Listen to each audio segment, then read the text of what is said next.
Catholic Charities is the official disaster relief organization of the United States Catholic Conference. Supporting more than 40 disasters a year, Catholic Charities provides disaster services to anyone in need, regardless of gender, race, or religious beliefs. Individuals and families affected by a disaster experience unwanted interruption in their lives. They feel displaced, unsure, threatened, unstable, and may even feel very confused. Many times, they leave behind personal belongings in an effort to evacuate to safety and are without basic material needs. In the early aftermath of a disaster, Catholic Charities agencies and local parishes may organize efforts to reach out to their community's disaster survivors, providing some of the material goods individuals and families need. One way Catholic Charities and parishes reach out is by establishing points of distribution centers, or pods, to meet the needs of the community. Pods are designed to operate in central locations where disaster survivors can easily obtain life-sustaining commodities, including food, water, clothing, and other supplies. This training video provides guidance on how to plan for, set up, and operate pods. Following this guidance will help ensure disaster survivors receive supplies and resources quickly to minimize further stress and suffering of affected individuals and families. This training includes an electronic participant guide that can be downloaded from the same site as this video. The participant guide has a content outline for note-taking and a resource section, which includes checklists and job aids mentioned in this video. This video has 3 parts. Part 1 describes the planning and organization required to set up a pod. Part 2 describes typical pod operations. Part 3 describes the steps involved in demobilizing a pod.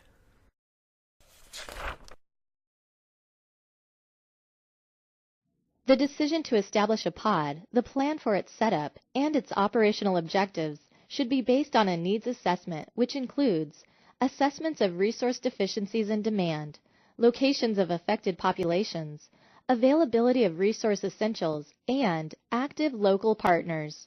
No single entity or organization can meet all the immediate disaster needs of a community. Therefore, Catholic Charities agencies are encouraged to collaborate and coordinate with partners to provide a holistic response while reducing service duplication. An evaluation of partner assets and resources may include those of local, county, and state emergency management, community parishes, churches, and neighboring Catholic Charities agencies and other disaster response voluntary organizations.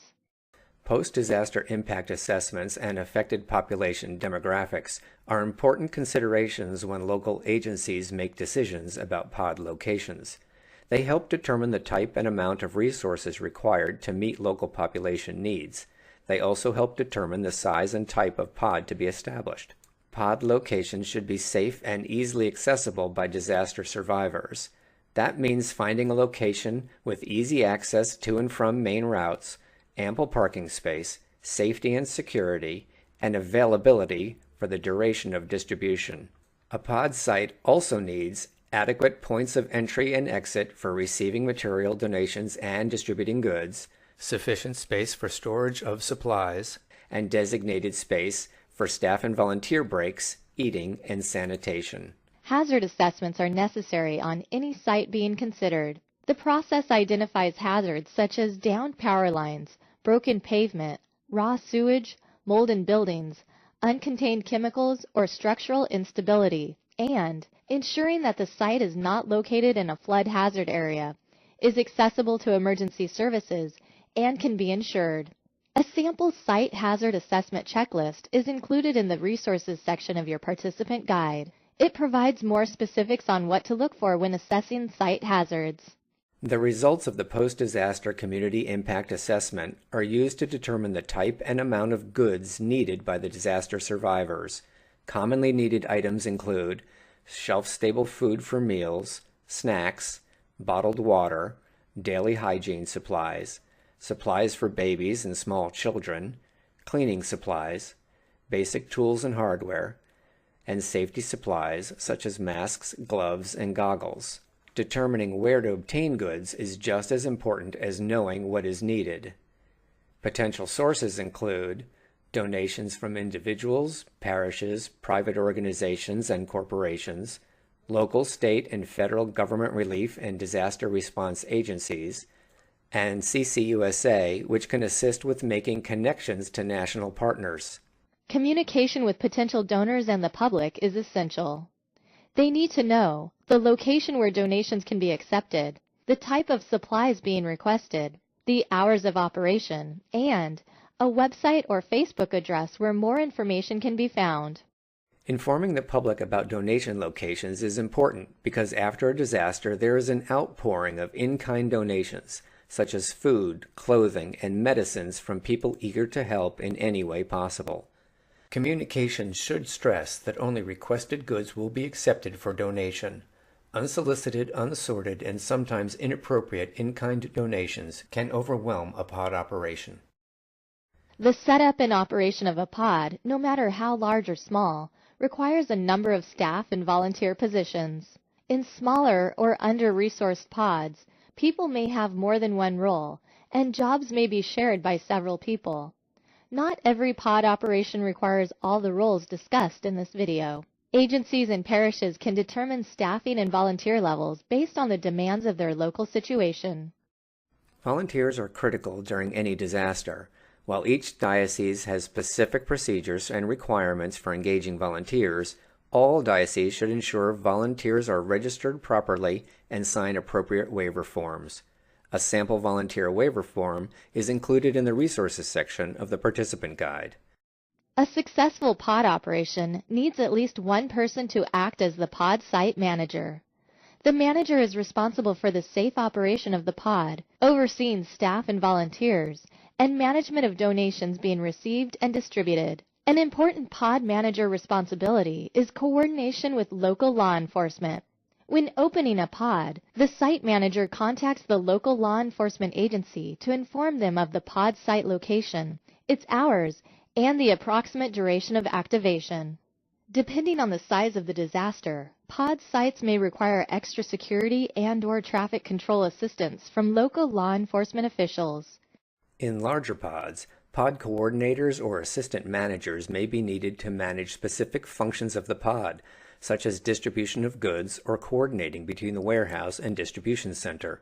Volunteer coordinators schedule volunteer hours and track volunteer paperwork such as liability waivers and confidentiality agreements. They also conduct background checks as needed and required by your local diocesan policies. If the disaster receives a presidential disaster declaration, the volunteer coordinator may be required to keep a log of volunteers and volunteer hours to be submitted later to local or state emergency management as part of FEMA's cost-sharing program requirements. Warehouse and donation managers track the receipt, storage, and distribution of donations. They coordinate distribution line staff to make sure there are adequate supplies on hand, maintain a record of donors to ensure they are acknowledged for their generosity, and seek additional supplies from donors when needed. The pod operations supervisor performs the critical role of ensuring that the pod system of internal controls is effective. This position requires a volunteer or staff member with previous pod experience. As is the case with other activities sponsored by parishes and Catholic Charities agencies, operational responsibilities include coordination with your Office of Finance for in-kind donation valuation, cash donation tracking, and tracking of agency or parish-paid staff. Disaster case management services may be set up at a point of distribution as an optional service for clients to utilize when visiting the pod. The Disaster Case Management Director oversees the collection of survivor data when Catholic Charities is assisting survivors with recovery needs, such as housing, transportation, or employment. This role is more common in larger pod operations and may be filled by an experienced disaster case management supervisor or designated disaster case manager from the agency. A sample disaster case management intake form is included in the resources section of the participant guide. The participant guide also includes a key tasks checklist that provides more detailed information on responsibilities of the pod staff. In addition to the primary management and supervisory positions, pods are manned by a variety of staff or volunteer roles. Greeters meet individuals and families when they arrive, answer questions, and give directions as needed on how to proceed through the pod.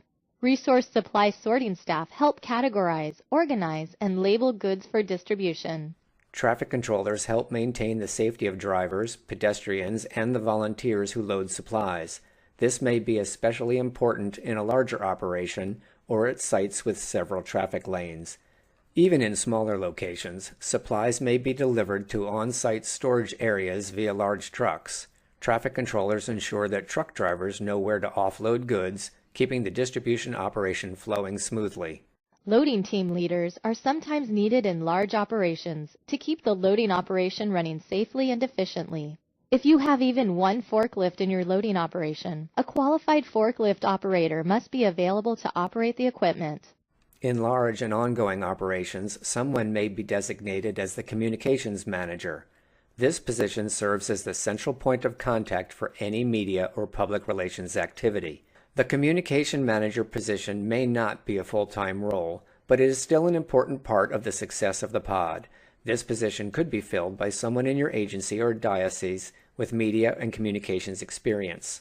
Best practices for communicating pod operations can be found in the Outreach and Communications Information Sheet located in the Resources section of your participant guide.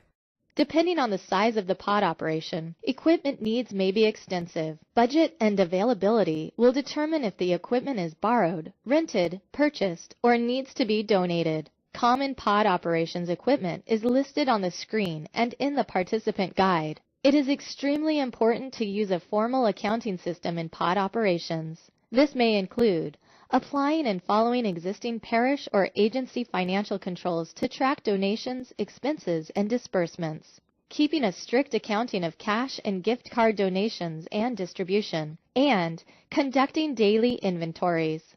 The pod accounting system may also be used to track staffing levels, the supply of commodities, gift card distribution, and equipment.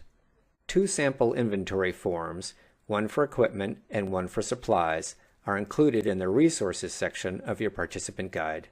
The equipment inventory sheet documents the type, condition, and ownership of each piece of pod equipment.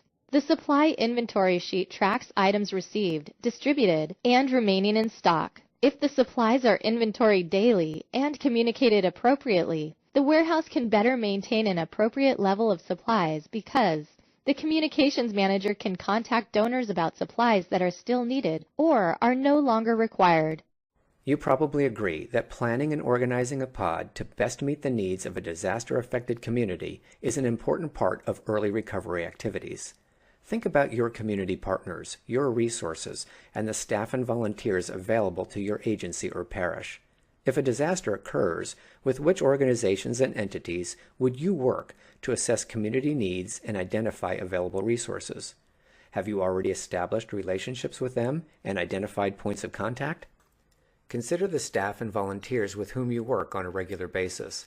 Can you identify people who could potentially fill the essential positions in a pod operation? If not, what steps can you take to expand the number of people you could call upon to assist in a pod post-disaster? When organizing to open a pod of any size, contact Catholic Charities USA for help if needed. Visit CatholicCharitiesUSA.org or call 703-549-1390 for technical assistance, consulting, or to be connected with the Disaster Operations Network. As the pod opens and the operation continues, the pod communications manager provides ongoing information on hours of operation, the resources available for distribution, any eligibility criteria for obtaining resources, need for supplies and volunteers, and where to drop off donations. The communications manager provides this information through social media, Catholic charities and parish websites, radio and news outlets, mass texts, emails, and calls, and emergency and mass notification systems such as Send Word Now or Everbridge. The communications manager also ensures that staff members know the communication policies and protocols. It is important to brief volunteers on deferring all inquiries, including those from the media, to the designated communications manager. Especially if the pod is located near disaster damage, The pod site manager consults regularly with local fire service and law enforcement on safety and security measures for the pod and any donation and storage areas.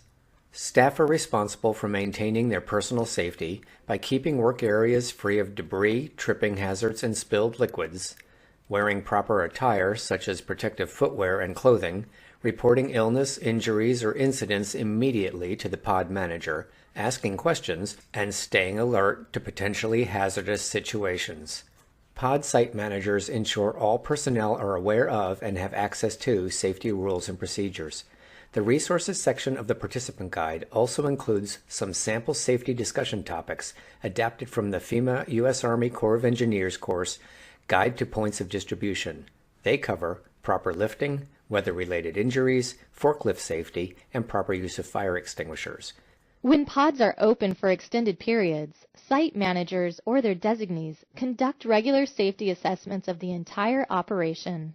Staff briefings are held to cover daily concerns, any accidents or incidents noted in the daily hazard assessment, and other safety-related topics.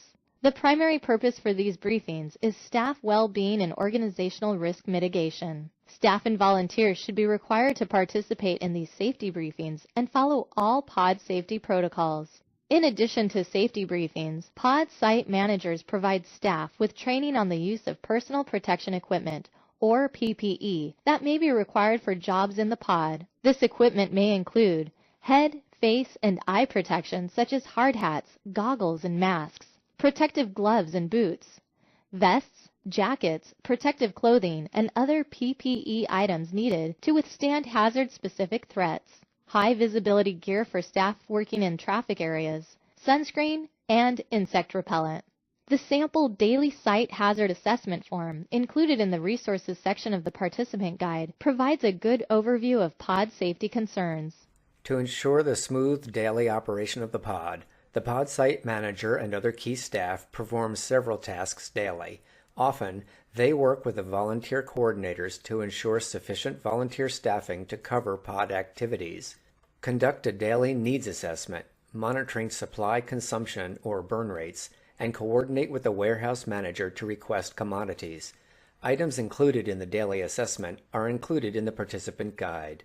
The pod site manager and other key staff also provide the communications manager with a daily update of operation hours, services provided, needed supplies and locations to donate, and any other information that should be disseminated. Consult the participant guide for other important tasks associated with daily pod operations. Pod staff training and procedures need to address accommodations for survivors with special circumstances that affect their ability to use the pod. This may include the following accommodations: identifying first languages other than English that are spoken in communities served by the pod, providing interpreters when needed, identifying pod staff that can be available to assist the elderly, mobility access, and medically related dietary needs, for example, diabetes. Following established procedures while the pod is operational will make the site safer, more efficient, and less stressful for staff, volunteers, and for survivors who depend on pod services. Think about what you need to do to prepare for managing pod operations.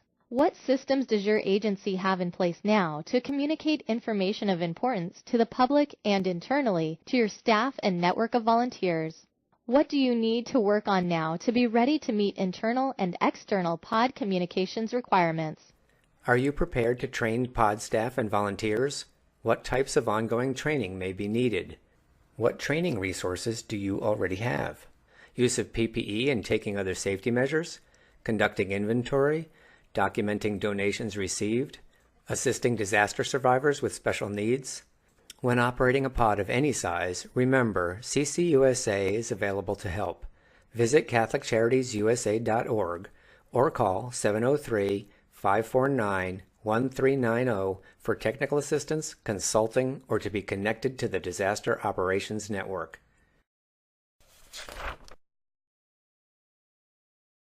As the local infrastructure is repaired and access to food, water, and other supplies improves, the need for a pod decreases.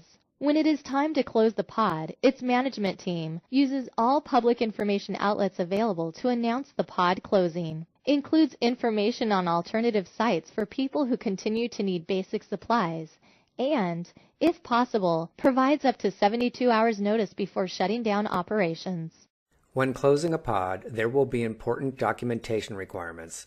The management team collects, processes, and finalizes all paperwork associated with pod operations, inventories remaining supplies and documents where they have been sent, and compiles a complete list of donors and acknowledges them for their support. The pod site manager is also responsible for ensuring that the facility is cleaned, the grounds are in order, and all borrowed and rented equipment is returned. A very important role of the pod site manager during demobilization is to thank all volunteers and staff for their support and hard work, and to recognize donors, including in-kind donors, for their generosity. The Demobilization Information Sheet in the Resources section of your participant guide contains checklists with more detailed information on closing pod operations. Think about how your agency might demobilize its pod. What does back to normal look like in your community? How could you use best practices and recorded accomplishments in planning for the possibility of future disaster events? Remember, when demobilizing pods of any size, CCUSA is available to help. Visit CatholicCharitiesUSA.org or call 703-549-1390 for technical assistance, consulting, or to be connected to the Disaster Operations Network.